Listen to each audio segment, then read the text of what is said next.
Yo les amis, c'est Hardbench, j'espère que vous allez bien. Pour ma part, ça va très bien. Aujourd'hui, on va parler des nouveaux iPhones qui vont sortir cette année, l'iPhone 13, l'iPhone 12S ou l'iPhone 14. On ne sait pas encore, mais cette année, j'ai reçu des maquettes qui vont nous permettre de voir à quoi vont ressembler ces nouveaux iPhones qui sortiront le 14 septembre.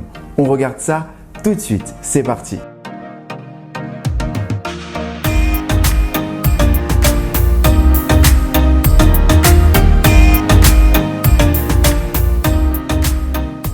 Comme vous pouvez le voir, cette année, Apple n'a pas fait un bond en avant sur ses nouveaux iPhones. On se retrouve avec un look plutôt ressemblant aux anciens, donc au 12. On est plutôt sur un modèle 12S que sur un modèle 13 ou 14. Alors, quelle dénomination Apple va choisir? On ne sait pas encore, mais pour l'instant, dans cette vidéo, on va les appeler les iPhone 13. Alors, vous devez vous demander, est-ce qu'il y aura de nouveaux modèles? Est-ce qu'il y aura des changements assez importants? Alors déjà, au niveau des modèles, on se retrouve exactement sur les mêmes modèles que l'année dernière. Vous vous rappelez l'iPhone 12, l'iPhone 12 mini, l'iPhone 12 Pro Max, l'iPhone 12 Pro? Eh bien, c'est exactement pareil cette année. On va avoir l'iPhone 13 mini, le Pro Max, le 13 normal. Enfin bref, exactement pareil. Au niveau du design global de l'appareil, on devrait avoir un appareil un peu plus large, un peu plus grand. Donc ce sera peut-être un peu moins pratique et un peu plus lourd dans la poche. Et ça s'expliquera par la batterie. Apple devrait augmenter la batterie de ses iPhones. Enfin, on l'attendait depuis longtemps. Donc ça tiendra plusieurs jours, voire plus une journée au moins, hein, c'est ce qu'on attend. Actuellement, les iPhones, il faut le dire, même le plus grand, le Pro Max, tient pas entièrement la journée. Si vous l'utilisez vraiment aux alentours des 17-18 heures, vous n'avez plus de batterie. Donc là, peut-être grâce au fait qu'Apple va augmenter de 15 à 20% la batterie de ses iPhones, on se retrouvera avec quelque chose de plus endurant. Au niveau du design, on se retrouve avec quelque chose d'assez similaire.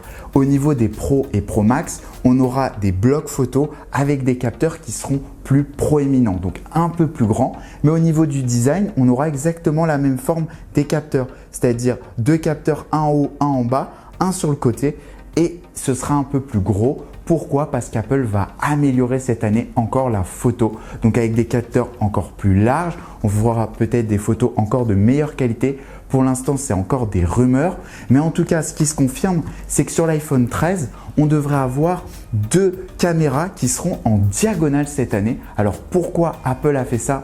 On ne sait pas encore. C'est peut-être au niveau du design pour montrer le changement entre le 12 normal et le 13. Et donc, on aurait de la diagonale, peut-être des photos qui seront plus grand angle, on ne sait pas encore. Et ce qu'on peut savoir, c'est que Apple va ajouter sur les modèles 13 à Pro un mode qui va nous permettre en selfie d'avoir des vidéos en grand angle. Donc ça, c'est une des grandes nouveautés de cet iPhone, c'est le grand angle en selfie. Ça se confirme normalement le 14 septembre, on devrait découvrir cette nouveauté. Alors au niveau de Touch ID, eh bien Apple ne mettra pas de capteur cette année dans l'iPhone. On aura encore Face ID, sauf qu'Apple cette année va réduire enfin l'encoche. On l'attendait depuis l'iPhone 10, Apple n'a pas réduit l'encoche. L'iPhone 11, l'iPhone 10, l'iPhone 12, pas de réduction. C'était exactement pareil, une énorme encoche qui est horrible face à la concurrence qui a déjà fait en sorte de réduire les encoches. Eh bien cette année serait la bonne, Apple va enfin réduire l'encoche. Alors ne vous attendez pas à une réduction énorme, ce sera tout fin, on aura une petite encoche un peu plus petite que l'ancienne, ça se jouera à quelques millimètres, mais quand même Apple fera l'effort de nous donner un meilleur écran avec un meilleur form factor. Voilà, donc Apple saute dessus. L'année prochaine, normalement, il y a des rumeurs qui se confirment qui diraient qu'Apple enlèverait complètement l'encoche et laisserait juste les capteurs.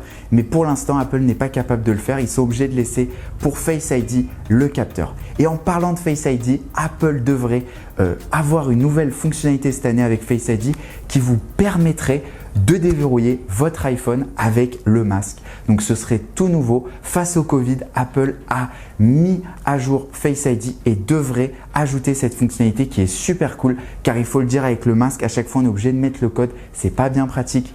Même les techniques qui existent sont pas faciles à faire. Et là vraiment Apple va ajouter une fonctionnalité qui nous permettra peut-être d'avoir le masque et de déverrouiller l'iPhone avec Face ID car ils n'ont pas cette année mis Touch ID sous l'écran, ils n'arrivent toujours pas à le faire. Peut-être l'année prochaine Apple le fera, mais pour l'instant ce n'est pas le cas. Cette année on devrait avoir des nouveautés au niveau des couleurs des iPhones. On devrait avoir du Sunset Gold, du Matte Black, du rosé ou même du Pearl. Donc c'est vraiment des nouveaux coloris avec du mat. Donc Apple devrait vraiment mettre à jour les couleurs car l'année dernière c'était des couleurs assez basiques et cette année Apple devrait aller beaucoup plus loin.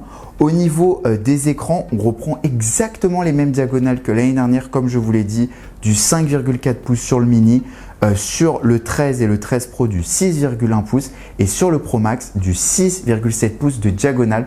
Donc Apple, malgré le fait qu'il abaisse l'encoche, on devrait avoir exactement la même taille d'écran.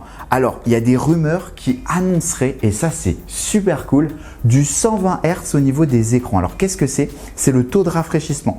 Ça veut dire que lorsque vous allez naviguer sur votre iPhone, l'écran va être beaucoup plus rapide, vous allez voir beaucoup plus d'informations, il va être beaucoup plus sensible et donc ce 120 Hz va permettre par exemple aux gamers de faire des jeux encore plus immersifs et d'avoir des taux de rafraîchissement vraiment super cool. Alors, il y a déjà ça chez la concurrence, on l'attendait l'année dernière, on l'a pas eu cette année, enfin on l'a pas eu l'année dernière, mais normalement cette année on l'aurait sur les modèles Pro et Pro Max, donc les plus grands modèles, les plus chers, et on aurait du 60 Hz sur les mini et sur le 13 normal. Alors cette année, Apple devrait revoir aussi la carte au niveau des performances et on aurait une puce gravée en 5 nanomètres plus, donc avec un nouveau procédé qui serait plus rapide et ça pourrait jouer, comme je vous l'ai dit tout à l'heure, sur les performances au niveau de l'autonomie.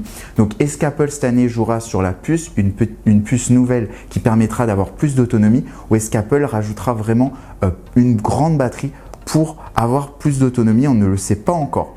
En tout cas, comme l'année dernière, les iPhone 13 seront 5G. On aurait de la 5G millimétrique avec du 6 GHz pour offrir à la fois un débit élevé et une bonne couverture. Donc ça, c'est super cool. Et en plus de ça, on devrait avoir le Wi-Fi 6E qui permet d'ajouter une troisième bande de fréquence. Donc ça, c'est super cool. Ça va nous permettre, avec ce Wi-Fi, si vous avez la borne qui va avec chez vous, d'avoir un Wi-Fi qui va beaucoup plus vite qu'avant. Alors au niveau de la mémoire vive et du stockage, on serait sur les mini et le 13 sur du 64, 128 et 256 Go et ça monterait sur du 128 à 512 Go sur le Pro Max. Alors il y a eu des rumeurs sur le 1 Tera, tout le monde l'attend, l'iPhone 1 Tera, mais cette année Apple ne devrait malheureusement pas sortir d'iPhone 1 Tera. Il faudra peut-être encore attendre l'année prochaine, mais cette année Apple attendrait. Voilà, donc au niveau de l'autonomie de ces iPhones, on serait sur du 2406 mAh pour les connaisseurs sur le mini entrée de gamme, 3095 sur le 13. Donc voilà, et ensuite on aurait le même milliampère sur le 13 Pro et on monterait jusqu'à 4352 mAh. Donc là vraiment, en plus avec la puce, on devrait facilement faire la journée en se levant même à 6 h du matin et en se couchant à minuit 1h. On devrait faire la journée avec autant de batterie. On l'attendait. Franchement, le problème majeur des iPhones, il faut qu'on se le dise, c'est la batterie et Apple a peut-être dans les tiroirs cette année un iPhone qui tient enfin la charge et ça on l'attend depuis longtemps. Autre nouveauté qu'Apple devrait ajouter à ses nouveaux iPhones cette année, c'est le mode Always on Display. Alors vous allez me dire, mais qu'est-ce que cela veut dire? C'est tout simplement un mode qui va nous permettre d'avoir toujours un écran d'affichage sur notre iPhone, même quand il est en veille. Alors vous allez me dire, mais comment ça se fait? Comment ça marche? Et comment tient la batterie? Parce que si toute la journée mon iPhone a un écran allumé, il va être déchargé tout de suite. Eh bien non, là Apple, grâce à la puce et grâce à la nouvelle batterie, Apple pourra facilement vous permettre d'avoir ce mode Always on Display. Alors on ne sait pas s'il sera officiellement disponible cette année encore, mais il y a des rumeurs qui tendent à dire que ça serait disponible cette année. Ce serait quand même une avancée parce qu'on l'attendait. Il y a des smartphones concurrents qui l'ont déjà avec le 120 Hz et donc là on aurait ce mode Always on Display. Ce serait pratique lorsqu'on veut savoir l'heure. Par exemple, on n'aurait pas besoin d'appuyer sur le bouton sur l'écran et bien sûr on aura la possibilité de le désactiver si on a envie d'avoir plus de batterie, mais ça ne déchargera pas obligatoirement l'iPhone et ce sera une fonctionnalité assez nouvelle. En plus de ça, au niveau des capteurs photos, on devrait avoir des photos meilleures en mode nuit. En plus du mode meilleur en mode nuit, on devrait avoir de l'ultra grand angle 40% plus éclairé avec un meilleur autofocus. On devrait avoir du ProRes et un mode portrait en vidéo, comme je vous l'ai dit, et un mode nuit encore meilleur avec des couleurs face à la concurrence qu'a Apple avec Google et le Pixel. Il faut le dire, le Pixel prend des meilleures photos que l'iPhone, et Apple devrait encore aller plus loin. Ensuite, on devrait avoir un prix. Alors ça, c'est la question que vous posez tout le temps. Quel sera le prix de ces nouveaux iPhones? Ils vont encore augmenter? Eh bien, la question est peut-être oui. L'iPhone d'entrée de gamme sera à 729 $. Alors, j'ai pas les prix en euros. 829 $ pour le 13, 999 pour le 13 Pro et 1099 pour le Pro Max. Donc, ça m'a l'air d'être environ les prix d'avant. Bon, il y a des rumeurs qui disaient que ça allait augmenter. Mais d'après d'autres rumeurs, ça ne devrait pas augmenter autant que cela. Et bien, il faut aussi qu'il y ait les ventes de ces iPhones. Si Apple augmente tous les ans les prix, à un moment, ils vont être face à la concurrence. Donc, normalement, cette année, les prix ne devraient pas augmenter phénoménalement. Mais l'année prochaine, normalement, Apple devrait augmenter énormément les prix. Donc, est-ce que c'est le moment de l'acheter? Je ne sais pas vous le dire, il n'est pas encore sorti. Mais avec ces maquettes, on en a appris beaucoup plus. Comme vous avez pu voir, on a une encoche beaucoup plus petite. On a des fonctionnalités quand même qui sont sympas qu'on devrait avoir. Always on display. On aurait aussi, ah oui, j'ai oublié de vous en parler, on aurait le mode satellite. Alors ça, c'est encore une rumeur, mais on devrait avoir un mode, imaginons que vous partez dans un pays lointain, vous n'avez plus de connexion et vous devez appeler la police ou les services de secours. Eh bien, Apple, grâce au satellite, votre iPhone sera connecté au satellite, donc il devrait y avoir un modem satellite dans l'iPhone qui permettra d'avertir les secours. Et peut-être par la suite, Apple deviendra un opérateur et vous proposera un forfait mobile. Alors là encore, c'est des nouveautés énormes. Donc, je ne pense pas qu'Apple cette année s'amusera à faire ça. Mais au niveau du satellite, c'est très probable qu'Apple, dès cette année, propose un mode satellite pour voir ce que ça donne sur l'iPhone, pour voir si cela fonctionne bien et pourquoi pas sauver des vies si vous êtes dans un pays où vous n'avez plus de réseau et vous devez contacter les urgences, car Apple à ce niveau-là sont assez impliqués au niveau des appels d'urgence. Voilà donc pour ces nouveautés sur les iPhone 13. Comme vous avez pu le voir, ça joue à quelque peu sur le design. On n'est pas sur des designs vraiment nouveaux. Il faudra attendre l'année prochaine avec l'iPhone 14. Il y a déjà des fuites. Mais bon, pour l'instant, je vous montre l'iPhone 13. Alors, moi, j'ai envie de vous poser une question dans cette vidéo. Qu'est-ce que vous pensez du nom des iPhones? Il y en a qui sont superstitieux, qui m'ont dit non, c'est impossible, Apple ne sortira pas d'iPhone 13 cette année. Ou alors, oui, ils sortiront l'iPhone 13 parce qu'il y a eu des fuites de package où on voit iPhone 13 écrit noir sur blanc. Alors vous en pensez quoi? Apple va sortir l'iPhone 13 ou l'iPhone 12S comme à l'époque des iPhone 6S, iPhone 5S, vous vous rappelez? Ou alors Apple va décider tout simplement de sauter un niveau comme ils avaient fait à l'époque de l'iPhone 10, plutôt de faire iPhone 9 passant de 8, ils sont passés à 10. Est-ce qu'ils passeront à 14 cette année?